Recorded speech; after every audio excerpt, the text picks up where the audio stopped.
यही है वो कहानी जहां 3 आदमियों ने इतिहास की सबसे अभेद्य जेल से भागकर ऐसे गायब हो गए कि उनका कोई निशान तक नहीं मिला।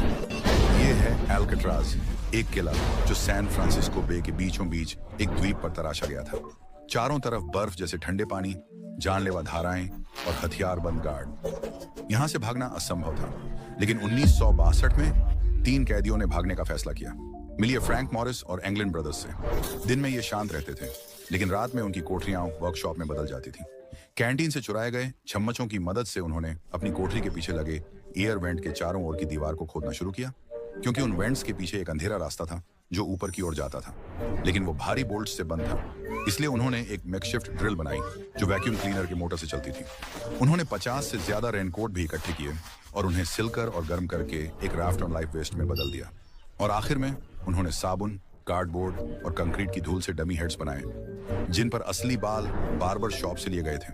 भागने की रात उन्होंने अपने बिस्तर पर तौलिए भर दिए, चादरें कसकर खींच दी और सिरहाने पर वो डमी हेड्स रख दिए।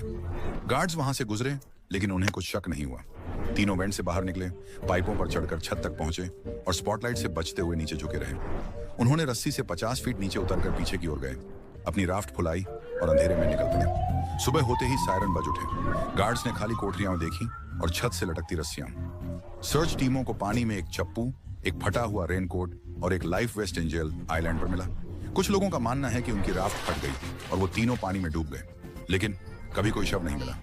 FBI ने सालों तक तलाश की और फिर 1979 में केस बंद कर दिया। तो क्या सोचते हो, क्या वो तीनों बे की लहरों में डूब गए या फिर आजादी की राह पर चल पड़े?